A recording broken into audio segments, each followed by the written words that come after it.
बार मेरे पास में सवाल आता है कि हम ऑप्शन ट्रेडिंग शुरू करना चाहते हैं, लेकिन कितने पैसे होना चाहिए और किस तरह से आपको ऑप्शन ट्रेड करना चाहिए।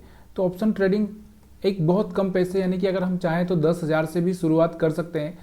सबसे पहले इन 10,000 से शुरुआत करने से पहले आपको जो 3-4 मंत्र हैं, इसके कौन कौन से मंत्र हैं वही मंत्र मैं आपको यहाँ पर सिखाने वाला हूँ कि सबसे पहले आपको ऑप्शन ट्रेडिंग शुरुआत करना है। अगर 10,000 से, तो आप किस तरह से यहाँ पर ट्रेडिंग प्लान करेंगे, क्या सोचेंगे, क्या आपका साइकोलॉजी होगा, किस तरह से आपका जो साइकोलॉजी है वो काम करना चाहिए, तब जाके आप यहाँ पर एक बहुत कम पैसों से भी एक अच्छा पैसा बना सकते हैं। तो शुरुआत करते हैं इस वीडियो की। अगर वीडियो पसंद आया तो लाइक शेयर कमेंट करना मत भूलिएगा। आप सभी का स्वागत है तंवर राजपूत वेल्थ में। तो यहाँ पर आप एक पॉइंट हम देखेंगे कि पहला जो पॉइंट हमारा होता है कि हमारे पास में मात्र 10,000 रुपये ही है और इसी से मेरे को ऑप्शन ट्रेडिंग सीखना है। या हो सकता है आपके पास में 50,000 भी हो, ऐसा ज़रूरी नहीं, लेकिन अगर आप नए हो तो आपको मात्र 10,000 रुपये से ही ट्रेडिंग शुरुआत करना चाहिए।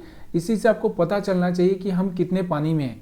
जब तक आपका ये पता नहीं चलेगा कि आप सच में प्रॉफिट कर रहे हैं कि लॉस कर रहे हैं, तब तक आप पैसा ना डालें। चाहे आपके पास में ज़्यादा पैसा हो, लेकिन आपको यहाँ पर ही अगर 10,000 से आप 20,000 बना लोगे, तभी आपको समझा जाएगा कि आप एक अच्छा सा ट्रेडर बन चुके हो। अब 20,000 बनाने से भी ट्रेडर नहीं बनता है, लेकिन क्या होता है कि हाँ, आपने कहीं ना कहीं प्रॉफिट कमाया है, फिर आप थोड़ा सा रिस्क और भी करके इसको थोड़ा सा और बढ़ा सकते हो, 40 कर सकते हो। तो इस तरह से जब यही छोटा अमाउंट, देखिए 10,000 से ही अगर 20-40 और यहाँ से 4 लाख और यहाँ से 4 करोड़ अगर आप बनाते हो, तो ये हम बोलते हैं कि ये एक ट्रेडर का साइकोलॉजी है और एक ट्रेडर आप बन चुके हो। लेकिन अगर आप मान लो कि यहाँ पर सीधे ले आए 1 लाख रुपये, 1 लाख रुपये यहाँ पर ले आए और उससे आपने 10,000 बना लिया, तो फिर यहाँ पर हम क्या बोलेंगे? तो ये गलत है, इस तरह से नहीं। अगर इस तरह से हम चलेंगे 10,000 से 1 लाख तक, तो ये पॉसिबिलिटी थोड़ी सी ज़्यादा होती है सक्सेस की। हाँ, थोड़ा स्लो मोमेंटम होगा, स्लो करना पड़ेगा। तो यहाँ पर उसके बारे में आपको बताने वाला हूँ कि देखिए, सबसे पहले तो ये आपको दिखाना समझना होगा कि मेरे को कैसे ट्रेडिंग करना है, ट्रेडिंग प्लान करना। ट्रेडिंग प्लान कैसे करना कि मेरे को इंडिकेटर के साथ में जाना है कि मेरे को प्राइस एक्शन के साथ में जाना है, कि दोनों को मिक्स करना है। देखिए, प्राइस एक्शन और इंडिकेटर अगर दोनों को मिक्स करना है, तो दोनों को मिक्स करना है या मेरे को दोनों को अलग अलग जाना है, ये आपको पहले डिसाइड करना पड़ेगा। या फिर आपको सिर्फ सपोर्ट और रेजिस्टेंस से ही आपको यहाँ से काम चलाना है। देखिए, अगर मैं एक बात करूँ यहाँ पर, तो प्राइस एक्शन क्या होता है? प्राइस एक्शन में आपको क्या होता है, अगर प्राइस एक्शन अगर आपके पास में है, तो प्राइस एक्शन से क्या होगा, अगर प्राइस एक्शन अगर आपको समझ में आ गया, तो इसमें रिस्क रिवार्ड रेशो एक अच्छा मिल जाता है।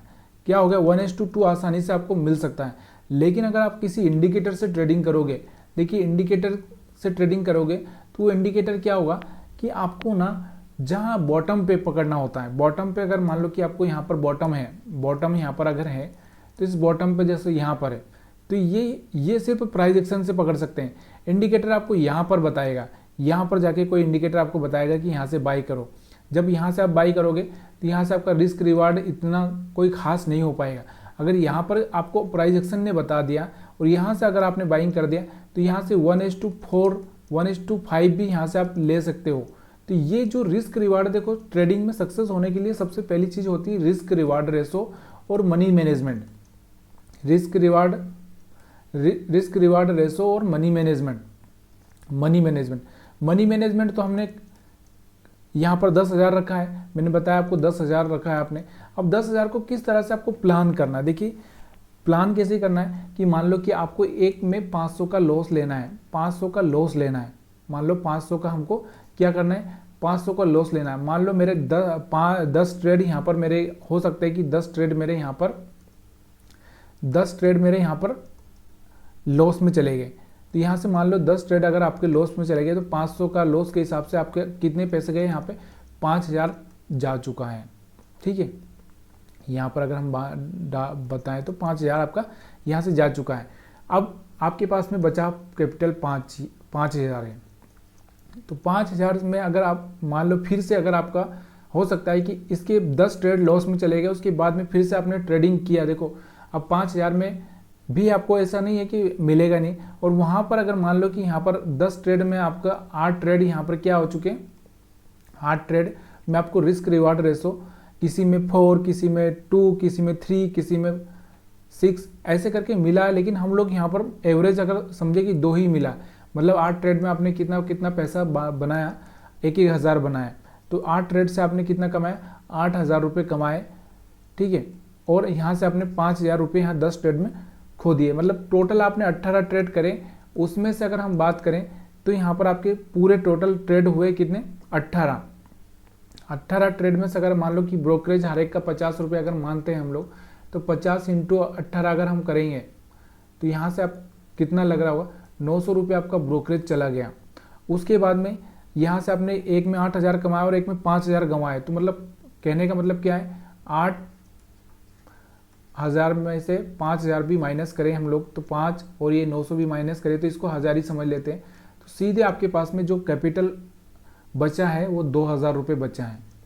मतलब कहीं ना कहीं आपका जो प्रॉफिट तो हुआ है आपको।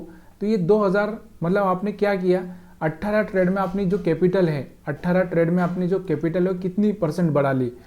अगर हम बात करें आपके पास 10,000 था, 10,000 से आपने यहाँ पर 2,000 कमा लिया, तो हो सकता है कि यहाँ से 20% कैपिटल आपने बना ली। तो 20% कैपिटल बहुत होती है।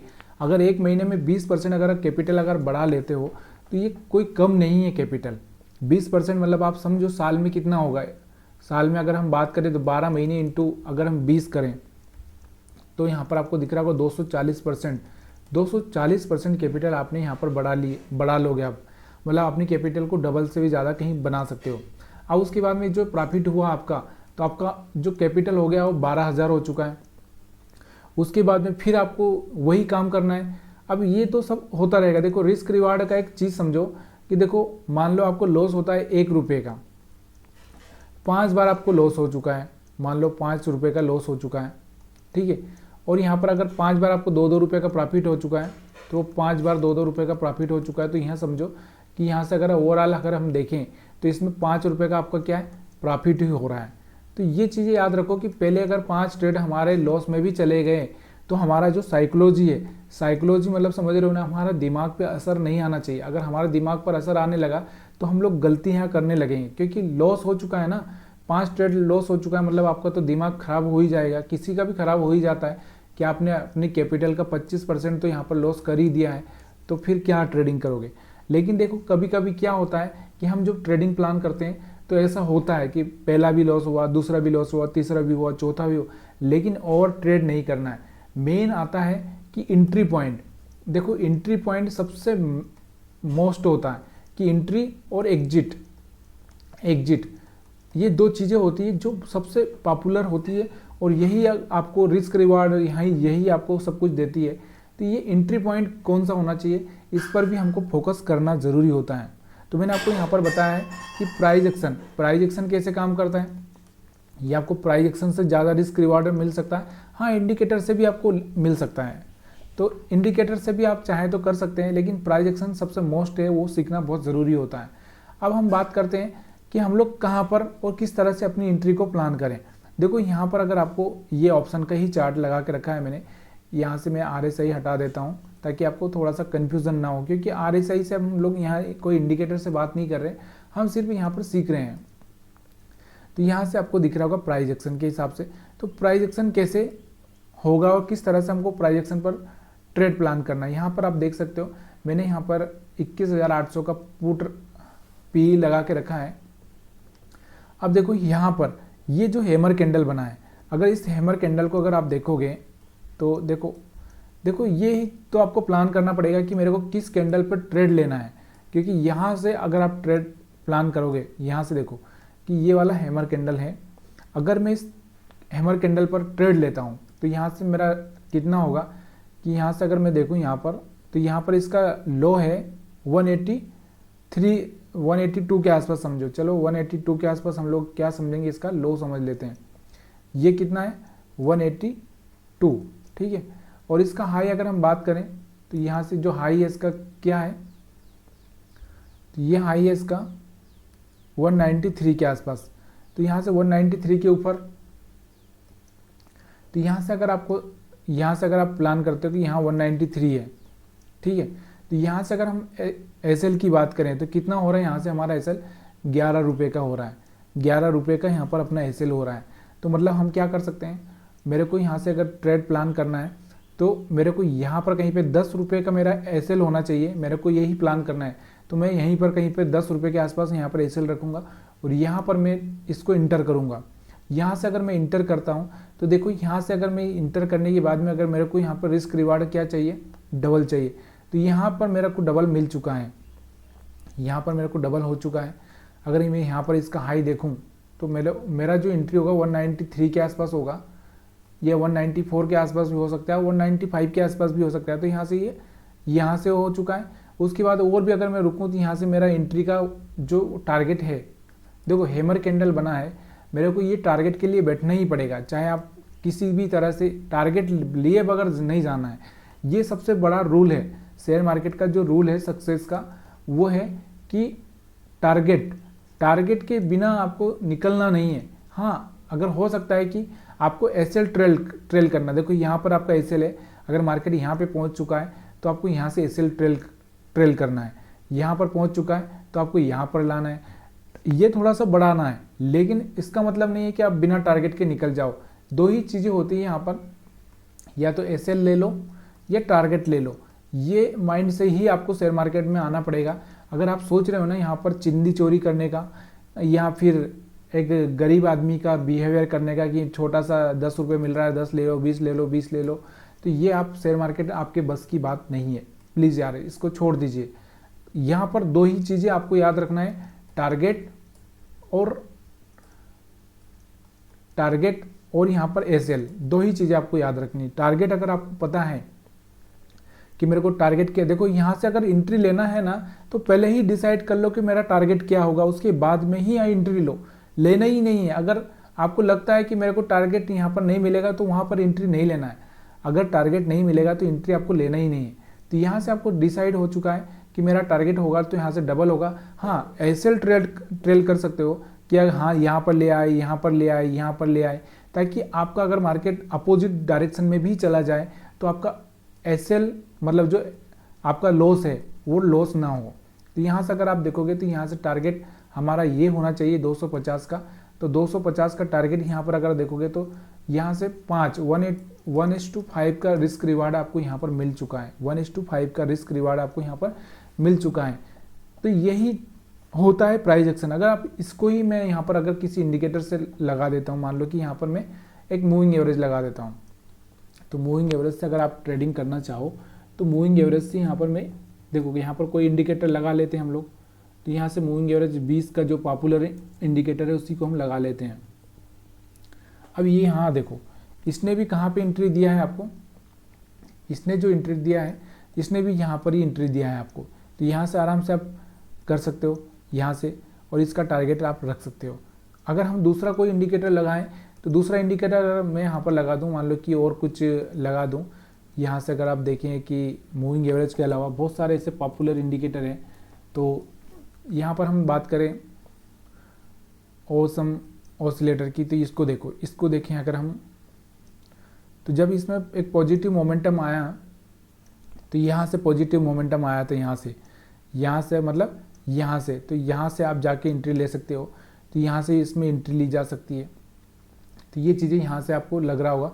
तो यहाँ से भी आपको और भी बहुत सारे ऐसे इंडिकेटर हैं जो आप यूज कर सकते हो। लेकिन मेनली क्या होता है कि आपको एक पहले डिसाइड करना पड़ेगा कि भाई मेरे को इंडिकेटर के साथ ही जाना है, चाहे वो गलत हो सही हो, तभी जाके मेरे को उसमें रिस्क रिवार्ड मिल सकता है।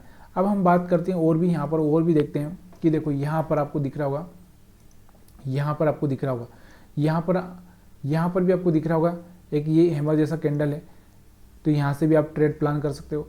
और भी यहाँ पर भी आपको दिख रहा है, लेकिन यहाँ से मार्केट एंड हो चुका था। तो ऐसे हैमर पर आपको प्लान करना है कि हर बार मेरे को किस पर प्लान करना है, हैमर पर प्लान करना है कि मेरे को इनगल्फिंग पर प्लान करना है। ये आपको याद रखना पड़ेगा, ये आपको सीखना पड़ेगा कि देखो। और भी अगर हम बात करें, यहाँ पर आपको दिख रहा होगा, यहाँ पर भी एक हैमर जैसा कैंडल बना है, इसके बाद मार्केट नीचे नहीं आया, यहाँ से भी आप ट्रेड प्लान कर सकते हो। तो ये सारी चीज़ें ना आपको पहले अपने ट्रेड को प्लान करना पड़ेगा कि किस जगह पे मेरे को ट्रेड लेना है। यहाँ पर आप देखो, यहाँ पर भी एक अच्छा सा आपको रिस्क रिवार्ड मिल सकता था। और भी अगर हम बात करें यहाँ पर कहीं पर भी, तो यहाँ पर भी आप चाहें तो और कहीं पर भी आप देखना चाहें तो ऐसे हैमर प्लान करते हो तो हैमर प्लान कर सकते हो। तो यहाँ से हम लोग ये पी का चार्ट देख रहे थे, ऐसे ही आपको सी का देखना है कि सी पर अगर मान लो यहाँ पर मैं सी लगा देता हूँ, क्योंकि आपको यहाँ पर सी का देखना है, तो सी का देखना है कि सी में कहीं हैमर पर ट्रेड कर रहा हूँ तो मैं हैमर को देखूंगा। अगर मेरे को ये पता होना चाहिए कि मेरा रिस्क कितना है, यहाँ से रिस्क पता होना चाहिए। यहाँ से मैंने ये ट्रेड किया, यहाँ से 1:2 मेरे को मिल चुका है और ये मेरा पहला टारगेट था यहाँ पर, ठीक है। यहाँ से भी एक हैमर बना था, हो चुका है। उसके बाद में और भी ऐसे हैमर मेरे को ढूंढना है जब भी मेरे को यहाँ पर। लेकिन एक चीज़ का हमेशा ध्यान रखो कि आपको ट्रेड कहाँ प्लान करना है। यहाँ पर देखो, यहाँ पर आपको दिख रहा होगा, यहाँ से आपका एसएल रखा है। अब यहाँ से आप देख सकते हो कि यहाँ से भी एक अच्छा सा रिस्क रिवार्ड है 1:5 का आपको यहाँ से आराम से मिल चुका है। तो ये सब चीज़ें प्लान करनी पड़ेगी, तभी जाके आप पॉसिबल है। दूसरा क्या है, देखो प्राइस एक्शन से आपको ये भी सीखना ज़रूरी है कि मार्केट का डायरेक्शन क्या है।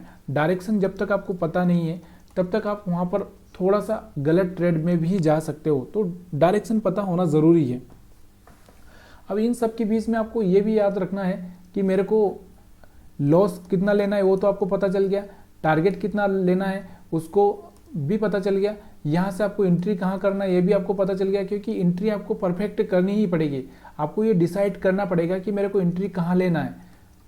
ये डिसाइड अगर हो गया, आपका एंट्री समझ में आ गया, एग्जिट आपको समझ में आना चाहिए कि एग्जिट मेरे को कहाँ करना है, कि मेरा रिस्क रिवार्ड अगर मिल रहा है। देखो यहाँ पर मार्केट चला गया, उसके बाद देखो यहाँ पर भी आया था मार्केट घूम के, तो यहाँ पर मेरा रिस्क रिवार्ड नहीं था, लेकिन मेरा एसएल यहाँ पर रखा है। अभी मैं ट्रेल कब करूँगा, जब 2-3 कैंडल ऊपर चला जाए तब जाके मैं ट्रेल करूँगा। ऐसा नहीं है कि यहाँ पर देखो यहाँ से मार्केट 3 कैंडल बना दिया, आपने यहाँ पर एसएल ट्रेल कर लिया, यहाँ पर ले आए तो यहाँ से आपका एसएल हिट हो गया। जब कम से कम 1-2-3 कैंडल ऊपर चला जाए तब जाके आप ट्रेलिंग करो, या फिर 1:2 लेकर यहाँ से आप निकल जाओ। तो ये सिंपल सी चीज़ें होती है किस तरह से यहाँ पर ट्रेल प्लान करना। अभी यहाँ पर आपको ये चीज़ें बहुत बार ये कन्फ्यूज़न होगा कि हम लोग कौन सा चार्ट देखें। अगर मान लो यही चीज़ें अगर हमको करना है तो हम चार्ट कौन सा देखें। अगर आपको लगेगा कि जैसे कि मान लो कि ये वाला चार्ट देखें कि ये वाला चार्ट देखें, देखिए अब इसके लिए सबसे पहले ना आपको ना ऑप्शन चार्ट ही देखना पड़ेगा। निफ्टी का स्पॉट चार्ट नहीं देखना आपको, निफ्टी या बैंक निफ्टी का, आपको ऑप्शन चार्ट ही देखना है। ऑप्शन चार्ट कैसे देखना है, जो मैंने आपको बताया कि ऑप्शन चार्ट पर ही आपको डायरेक्शन का पता रखना है और यहाँ पर ही निगाहें बना के रखना है कि भाई यहाँ पर जैसे ही मेरे को कोई ऐसा सेटअप दिखा, जैसे ये वाला आपको दिख रहा होगा यहाँ से, तो यहाँ का एसएल रख के मेरे को यहाँ से ट्रेड कर देना है। मेरे को यहाँ से पता है कि मेरे को यहाँ से कितना रिस्क रिवार्ड लेना है। लेकिन ये जितना मैं बोल रहा हूँ उतना आसान नहीं है। आपको लग रहा होगा कि इतना आसान है, अगर ऐसा होता तो हर आदमी पैसा कमाता। लेकिन भाई अगर आप थोड़ा सा प्रैक्टिस करोगे तो, क्योंकि प्रैक्टिस का भी खेल है ये कि जब तक आपका प्रैक्टिस और रिस्क रिवार्ड मेंटेन नहीं होता है तब तक आप सक्सेस नहीं हो सकते मार्केट में। तो रिस्क रिवार्ड रखना बहुत ज़रूरी है। रिस्क रिवार्ड अगर है तो ही जाके आप यहाँ पर एक अच्छा सा पैसा बना सकते हो, तभी जाके आप आगे बढ़ सकते हो शेयर मार्केट में। अदरवाइज आप सोच रहे हैं कि यहाँ पर अगर ये हम करेंगे तो पॉसिबल नहीं है। और अगर आपको प्राइस एक्शन सीखना है तो आप हमारे अगले वीडियो या पुराने वीडियो भी आप देख सकते हैं किस तरह से आप प्राइस एक्शन पर काम कर सकते हैं। वीडियो देखने के लिए आप सभी का बहुत बहुत धन्यवाद। तो आपको समझ में आया होगा कि कम पैसों से किस तरह से आप ट्रेडिंग प्लान कर सकते हैं, किस तरह से आपको रिस्क रिवार्ड रखना है। रिस्क रिवार्ड का आपको सबसे जो बेनिफिट है यहाँ पर, इस बात को समझने की कोशिश करना कि जैसे मान लो 10 ट्रेड अगर आप ले रहे हो, 10 में से पहले में 500 अगर आपके लॉस हो गए, मान लो 5 ट्रेड में, पहले 5 ट्रेड में 500 लॉस हुआ तो 2500 रुपये आपका यहाँ पर जा चुका है। लेकिन बाकी के जो 5 बचे हैं उनमें अगर आपको यूँ सोचो कि इसमें आपको हजार रुपये मिल चुके हैं, तो यहाँ पर आप सोचो कि 5000 रुपये यहाँ पर आपको बन चुके हैं। तो कहीं ना कहीं अगर आप देखोगे यहाँ से ब्रोकरेज अगर हम काट दें 500 रुपये, तो यहाँ से ब्रोकरेज भी अगर हम काटें, यहाँ से 500 का ब्रोकरेज अगर हम काटें तो भी यहाँ से अगर आपको दिख रहा होगा कि सॉरी यहाँ पर हाँ 500 के हम ब्रोकरेज काट देते हैं, तो यहाँ पर अगर एक लॉट से आप ट्रेडिंग करते हो तो यहाँ से आपको दिख रहा होगा कि कहीं ना कहीं आपका जो पैसा गया है वो उसमें से 2000 आपको प्रॉफिट ही हुआ है, क्योंकि यहाँ से 2500 लॉस हो गया, 500 ब्रोकरेज गया, 5000 आपको प्रॉफिट हुआ, तो 2000 आपको प्रॉफिट ही हुआ है। तो ये रिस्क रिवार्ड है ना, ये आपको बचा लेता है। शेयर मार्केट में सबसे बड़ा जो चीज़ है वो रिस्क रिवार्ड है। अगर किसी ट्रेडर को सक्सेस होना है तो सबसे बड़ी चीज़ होती है वो रिस्क रिवार्ड ही है, उसके सिवा कुछ भी पॉसिबल नहीं है। अगर ये रिस्क रिवार्ड लेना अगर आप सीख गए तो फिर आप सक्सेस हो सकते हो, मार्केट में आप आगे जा सकते हो। अदरवाइज नहीं तो आप वही है, जहाँ हो वहीं रहोगे और यहाँ लॉस करते रहोगे। वीडियो देखने के लिए आप सभी का बहुत बहुत धन्यवाद।